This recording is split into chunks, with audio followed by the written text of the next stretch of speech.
The ancient world had some truly horrific ways of dealing with its enemies. And today we're diving into deaths so brutal they'll make you grateful for modern medicine. We're not talking quick sword fights or honorable battlefield endings. These are slow, calculated, and designed to maximize suffering. Number 1. Scaphism. Picture this. You're a Persian soldier who's just been captured after a failed rebellion. The year is around 400 BC, and you've heard whispers of something called the boats, You pray it's just propaganda meant to scare you into submission. It's not. Your captors strip you naked and force you into a small wooden boat. Then bring a second boat and place it on top of you like a lid. Your head, hands, and feet stick out through carefully cut holes. The two boats are lashed together, creating a human-sized coffin with you trapped inside. You think it can't get worse. You're wrong. They force-feed you milk and honey until your stomach feels like it might burst. Then they paint more honey across your exposed face, hands, and feet. Within hours, you understand why. Flies arrive first, drawn by the sweetness coating your skin. They land on your eyes, crawl into your nostrils, explore your ears. You can't swat them away. You can't move. The real nightmare starts on day 2. All that milk and honey you were force-fed has worked its way through your system. You're lying in your own waste with no way to clean yourself. The smell attracts more insects. Wasps. Beetles. Things that burrow. Your captors return each day with more milk and honey, ensuring you don't die too quickly from dehydration. They need you alive for what comes next. By day 3, maggots have found you. They feast on the waste accumulating in your wooden prison. Some begin exploring other options. Your open wounds from struggling against the ropes. The soft tissue around your eyes. The moisture in your mouth when you scream. The historical accounts say victims typically lasted between 2 and 3 weeks. 17 days of slowly being eaten alive by insects while baking in the Persian sun. The Greek historian Plutarch documented one case where a soldier named Mithridates lasted 17 days before dying. Witnesses said by the end, his body was so infested that when they finally opened the boats, he appeared to be moving, not from any life remaining in him, but from the thousands of creatures that had made his corpse their home. Number 2. The Brazen Bull. Sicily, 560 BC. A metalworker named Paralos has just completed his masterpiece. And he can't wait to show it to Phalaris, the tyrant of Agrigentum. He's created a life-sized hollow bronze bull, and he's convinced it'll secure his fortune. The craftsmanship is incredible, every detail perfect. But the true genius, he explains, lies in its function.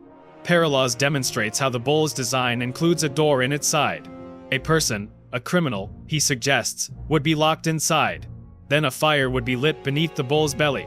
As the bronze heats up, the person inside would essentially be roasted alive. But here's the clever part, Paralos says with pride. He's installed a complex system of tubes and stops inside the bull's head that would convert the victim's screams into sounds resembling a bull's bellowing. Musical, almost. Entertainment and execution combined. Phalaris examines the bull carefully. He asks Paralos to demonstrate exactly how someone would be placed inside. Would they fit through this door? Could Paralos show him? The craftsman, eager to please, climbs inside to prove how perfectly he's calculated the dimensions. The door slams shut. Phalaris signals for the fire to be lit. Paralos became the Brazen Bull's first victim, though Phalaris did pull him out before he died. He wanted the craftsman to face a different execution for designing something so cruel. But the bull remained in use for years. Victims would be sealed inside the bronze chamber as flames licked at its belly. The metal would heat gradually, giving them time to understand exactly what was happening. At first, you just feel warm, then uncomfortably hot. Your palms would start to sweat as you pressed them against the bronze, trying to find a cool spot. There wasn't one. The heat would build until the metal began to glow. You try to avoid touching the sides, but there's nowhere to go. The space is designed to fit a human body with no room to spare. Your skin would start to blister wherever it contacted the bronze. The air inside would become so hot that each breath would sear your lungs. That's when the screaming would start, those screams that Paralos designed to sound like a bull's roar. Witnesses said the bull would appear to come alive, seeming to bellow and move as the person inside thrashed against the superheated metal. The entire process could take over an hour. Your body would essentially cook from the outside in, the bronze ensuring even heat distribution. By the end, guards would open the door to find bones and ashes. They'd clean out the bull and prepare it for the next victim. Valorous himself eventually faced his own creation. When he was overthrown, the people of Agrigentum decided there was only one fitting punishment for the tyrant who'd burned so many alive. They sealed him inside the brazen bowl and lit the fire, letting him experience every innovation Paralaus had designed. The bowl survived for centuries, reportedly used by the Carthaginians and later the Romans before finally being destroyed. But its reputation lived on as perhaps the most elaborate execution device ever created, a bronze monument to human cruelty disguised as a work of art. And these are just the first two methods. What we're about to cover next makes these look almost merciful by comparison. Number 3. Scaphism. The Persians had a method that turned your own body into the weapon. They called it Scaphism, and it was designed around a simple idea: let nature do the killing while you watch. You'd be stripped naked and forced into a narrow boat or hollowed-out log. Then a second boat would be placed on top, creating a confined space with only your head, hands, and feet sticking out. The two boats would be lashed together tightly, so you couldn't move. Just enough room to breathe, but not enough to do anything else. Then came the feeding. Guards would force-feed you milk and honey. They'd pour it down your throat until you couldn't take any more. They'd smear more honey across your face, your exposed hands and feet. Every part of you that wasn't trapped inside the boats would be coated in sticky sweetness. After that, they'd set you adrift on a stagnant pond. Or sometimes they'd just leave you in the sun. Either way, the waiting would begin. Within hours, the first flies would arrive. Drawn by the honey on your skin, they'd land on your face. You couldn't swat them away. Your hands were trapped. They'd crawl across your eyes, into your nose, exploring every surface. More would come, then more. The forced feeding would take effect. Your body would do what bodies do after consuming that much milk. You'd soil yourself, trapped in the boats with nowhere for the waste to go. This is exactly what the executioners wanted. The combination of honey and excrement would create an irresistible beacon for insects. Wasps would join the flies. Then beetles. The swarm would grow thicker each hour. They'd lay eggs in the waste accumulating around your lower body, in the rotting food stuck to your face, in any wound or scratch on your exposed skin. You'd feel every moment of it. The guards would return daily. They'd feed you again, pour more honey on your skin, making sure you stayed alive. Because death from dehydration or starvation would be too quick. This was meant to last. By the second day, the eggs would hatch. Maggots would begin their work, feeding on the waste and dead skin. You'd feel them crawling, burrowing. There's no historical record of anyone lasting more than 17 days. Most died within a week.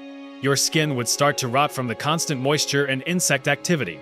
Gangrene would set in where the maggots had burrowed deepest. Sepsis would follow as bacteria from your own waste entered your bloodstream through the wounds. Your mind would begin to fracture. The combination of pain, sleep deprivation from the constant insect activity, and the sheer horror of watching your own body decompose while you were still conscious, would break most people psychologically long before their body gave out. Some sources claim victims would beg for death by the third day, but the executioners wouldn't grant it. The whole point was making you experience every stage of your body's decay. Number 4. The Judas Cradle. Medieval Europeans developed their own special brand of torture that combined physical agony with psychological terror. The Judas Cradle was elegant in its simplicity and absolutely devastating in its application. Picture a pyramid-shaped seat. The point faces upward, sharpened but not quite sharp enough to pierce skin immediately. Just tapered enough to concentrate all pressure onto a single point. You'd be stripped and suspended above it by a system of ropes. Then slowly, and this is crucial, it was always done slowly, you'd be lowered onto the pyramid's point. The tip would press against your genitals or anus, depending on how the torturer positioned you. Your own body weight would be the weapon. At first, just uncomfortable pressure. Then increasing pain as you sank lower. The point would begin to tear tissue, creating a wound that would expand with every fraction of an inch you descended. Here's where it became truly diabolical. You could try to hold yourself up using the ropes. Your muscles would strain, shaking with effort, temporarily relieving the pressure. But you can't hold yourself up forever. Eventually, your arms would give out. You'd sink lower onto the point. The tearing would continue. Some torturers would add weights to your legs, increasing the pressure. Others would shake the ropes, causing you to bounce slightly on the point. Each movement would drive it deeper, widening the wound. Sessions could last hours. The torturer controlled everything. How much weight was applied, whether you were allowed to hold yourself up, how long the session continued. They could stop whenever they wanted, let you heal partially, then bring you back for another session. Death usually came from infection. The Judas cradle was never cleaned between victims. Blood and other fluids from previous prisoners would still coat the pyramid's surface. When your torn tissue came into contact with that contaminated surface, sepsis was almost guaranteed. But infection took days to kill you. During that time, you'd develop a fever. The wound would become inflamed, swollen. Sitting or standing would be impossible. You'd lie on your side in whatever cell they threw you in, feeling the infection spread through your body. Some victims would confess to anything just to avoid another session on the cradle, which was often the point. This wasn't usually an execution method, it was a confession extractor. The threat of going back on that pyramid was enough to break most people, though records show some prisoners did die from the cradle itself. If the sessions continued long enough, the point would eventually penetrate deep enough to rupture internal organs, or blood loss would finally overwhelm the body's ability to compensate. The device remained in use across Europe for centuries. Different regions developed variations. Some used a ball instead of a pyramid, others used a spike. But the principle remained the same. Use gravity and time to create a wound that expands slowly, giving the victim hours to contemplate every inch of progression. Now we're approaching methods that make even these seem almost merciful by comparison. The breaking wheel. Imagine being tied to a large wooden wheel, limbs spread to each spoke. The executioner approaches with an iron bar. Not sharp, blunt. That's intentional. Sharp would be too quick. The process began with your legs. The executioner would position the bar over your shin and bring it down with calculated force.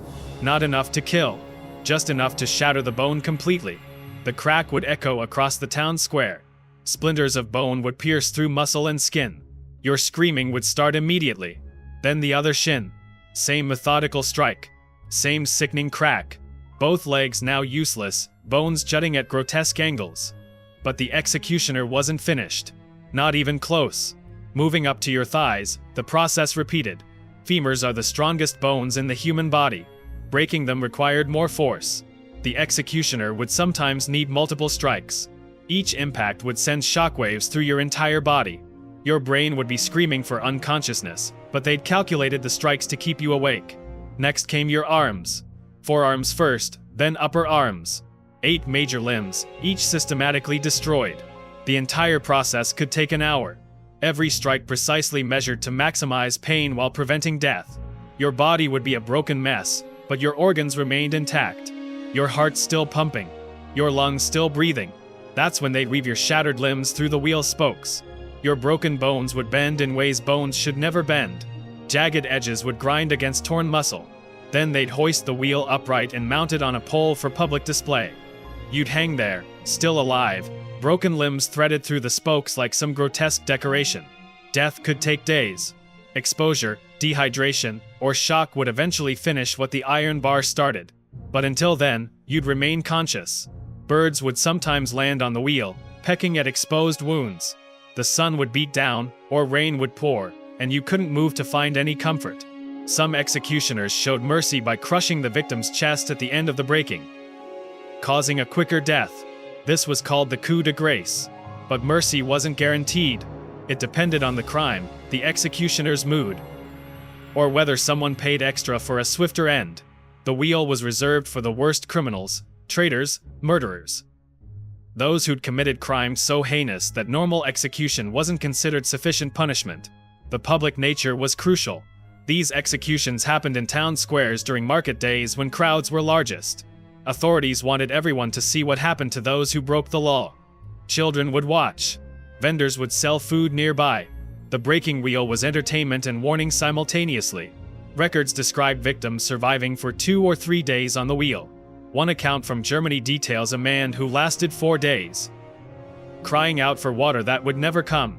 His broken body displayed prominently while life slowly drained away. Drawing and quartering. England's contribution to execution methodology combined multiple torture methods into one comprehensive nightmare. You'd be dragged through the streets tied to a horse. That's the drawing part. The rough cobblestones would tear at your back. Then came hanging, but not to death. They'd string you up just long enough for you to feel your neck strain and your vision start to darken. Right before unconsciousness, they'd cut you down. While you gasped for air, still fully conscious, the executioner would slice open your abdomen. He'd reach inside and pull out your intestines while you watched. They'd burn them in front of you. The smell of your own organs cooking would fill your nostrils. If you were still alive, and many were, they'd castrate you next. Then came the quartering. For horses, each tied to a limb. They'd pull in different directions simultaneously. Your joints would dislocate first, shoulders and hips wrenching from their sockets. If the horses couldn't fully dismember you, the executioner would finish the job with an axe. Your torso would be cut into quarters, each piece displayed in a different part of the city as warning to potential traitors. Your head would go on a spike at London Bridge. This wasn't ancient history. England used this method until 1870. Thousands of people experienced this exact sequence of events. The last known instance involved Irish revolutionaries. Crowds gathered to watch. Detailed descriptions exist in court records and newspapers. The boats. Ancient Persia developed something called Scaphism. You'd be trapped between two boats or hollowed logs, only your head and limbs exposed. They'd force-feed you milk and honey until you developed severe diarrhea. The mixture would coat your exposed skin. Then they'd leave you floating in a stagnant pond. Insects would arrive within hours. Flies would lay eggs in your waste-covered skin. Maggots would hatch and begin eating your flesh while you remained alive and conscious. The milk and honey feeding would continue daily, ensuring you stayed alive as long as possible. Victims reportedly survived for 17 days in this condition. Their bodies slowly consumed by insects and infection while they floated helplessly in their own filth. The psychological torture matched the physical. You'd watch the insects crawling across your skin, feel the maggots burrowing deeper, smell your own body rotting while your mind remained sharp. No escape, no relief, just slow consumption. These methods share a common thread. They weren't designed to kill quickly. Death was almost a side effect. The goal was maximum suffering stretched across maximum time. Each technique refined through generations of practice. Executioners who knew exactly how much damage a body could sustain before consciousness faded. Authorities who understood that public torture served as the ultimate deterrent. The human capacity for cruelty, given official sanction and centuries to develop, produced these nightmares. Not monsters, just people who believed this was justice. These weren't aberrations or historical anomalies. They were standard practice, witnessed by thousands, recorded in official documents, refined over centuries. The ancient world didn't see these methods as excessive. They saw them as necessary, as justice, as entertainment.